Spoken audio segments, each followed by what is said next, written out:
Always brings back some memories, hitting these steps for the first time each summer. A lot of good competition, a lot of good times with friends. So yeah, back at the Rio, I think let's take a look inside.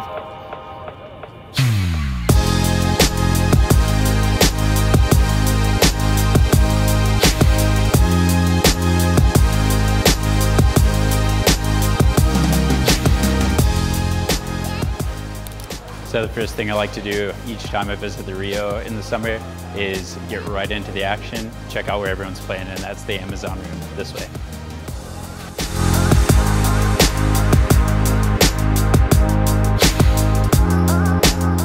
Alright, so this is where the action is today. It's a $1,000 turbo event. So relatively small stakes, pretty much the smallest that the World Series has. The cool thing about these tournaments is that if a player busts, usually they hit the cash game tables to try to like regain their losses like really quickly. So it's a great time if you're playing like low stakes cash, like 2-5, 5-10, no limit, to hop into the cash game. So if you're ever at like a tournament series where a lot of people are probably gonna bust quickly, like in a turbo event, definitely make sure you're on top of that schedule. If you're a cash game player, it's a great time, maybe like 4 hours after the tournament starts, to hop into some cash games and expect to find some frustrated players trying to recoup their losses really quickly.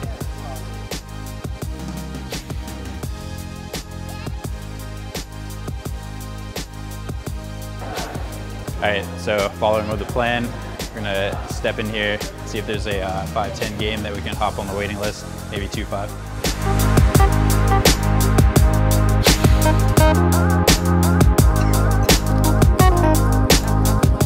Hey, what's up, guys?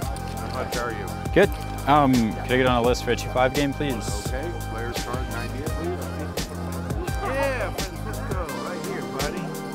There's that one. All right. There's that one. Would you put it under Reid, please? Reid? Yes, sir. Okay. Yes, sir. REID, if you don't mind. REID. That's it. Card. All right, you're up there. Cool. Thank you, sir.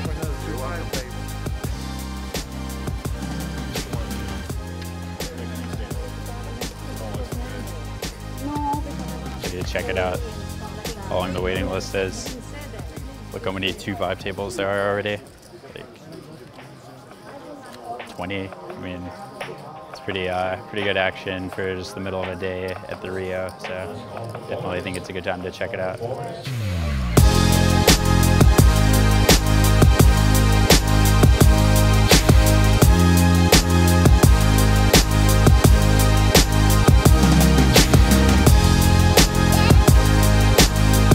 So that kind of went as planned, but unfortunately the results did not add up with the way the games were. So down about $800 really quickly, so not too bad. But lots of action as predicted, which is really cool. It's really great to see how many like recreational players are still like flying into the games. Like I literally saw people sitting next to me. One dude had like a lunch box, which is kind of like, hey, I'm gonna be here all day, kind of grinder dude.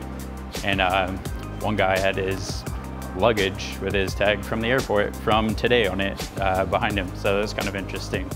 Just flew in, then hit the table immediately. So you can kind of tell a little bit about what people are thinking before the game even starts. So lots of that, lots of multi-way pots. So lots of big stuff. Lots of spots and people where there's not going to be bluffing, and really the theme of it was try to make a hand and have it hold. So I'm gonna find a nice quiet spot to go through some hands in detail, but yeah, I mean, if your hands don't hold, it's tough to win. So we'll talk about it there. The very first hand that I played, there was an early position limper who is kind of a weaker player. I look down at pocket 8s on the hijack, and I make it 25. So that's 5x, I'm playing 2-5. It folds to the big blind, who kind of gives me like a quick look, and then makes it 60 pre-flop. which is very small for a re-raise. Pretty much nothing I would have there should be folding, getting those odds. So the first player folds after not much thought. I decided to call. The flop comes 4-4-2 with 2 hearts. Pretty good flop for me. I'm really just worried, does he have something like queens, kings, or aces? And then if he's going to be bluffing, how many times is he going to bluff? So he starts out, he fires off a continuation bet for half pot. Pretty much forced to call that. And really nothing to be said there. I think you should be calling that against pretty much anyone unless you have like a crazy read on them. So I call. The turn is an offsuit 9, which is pretty cool because I think he's going to put me on something pretty much exactly like what I have for the most part. And if I can see any like hesitancy in the way he bets, his sizing or something like that, maybe I can take advantage of it. So he bets, again, 3/4 pot this time. So a bit bigger bet, and really don't know the player that well, but he's like a younger guy.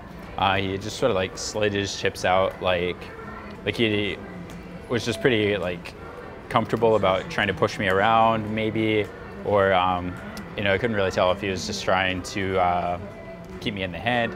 Again, don't really know, but I do know that 8s is about one of the best hands I'm going to have in that situation. So I call.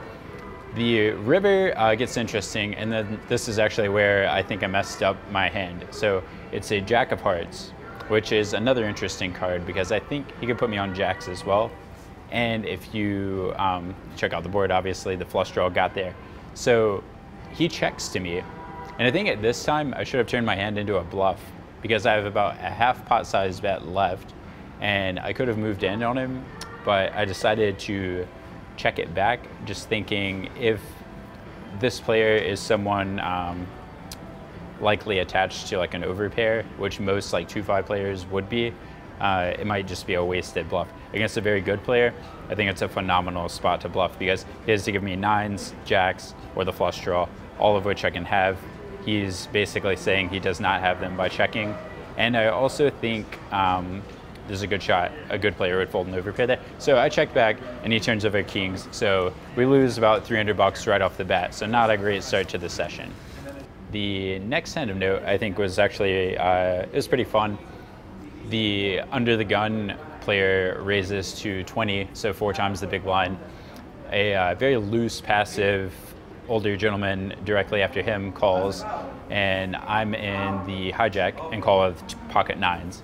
So we go 3 ways to a flop. It comes queen 4-4 rainbow, and it checks to me. And so I'm sort of deciding, should I kind of bet and maybe get some opponents to fold hands like ace king or ace jack suited that have some decent equity against me, or can I try to induce some bluffs maybe later on in the hand?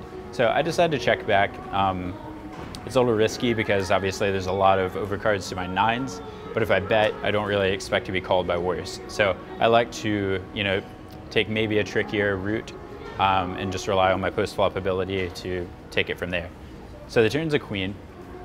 The under the gun player now bets 2/3 pot, which is kind of fishy because it's a queen 4-4 board, and both of us, one of us being a loose passive, like recreational looking player, would put in money with worse hands had this guy had something like ace queen or kings pre-flop, and I think he would have bet all of those on the flop. So this bet just doesn't really make too much sense to me. So I call after the loose passive player folds, after purposefully making it look like it was deliberating a bit, trying to get him to fire another barrel on the river. So, which gets really interesting, I think, because it comes in offsuit 6, which it should not help him at all. I don't think he's just taking those actions with 6s. He'd probably just try to get to showdown.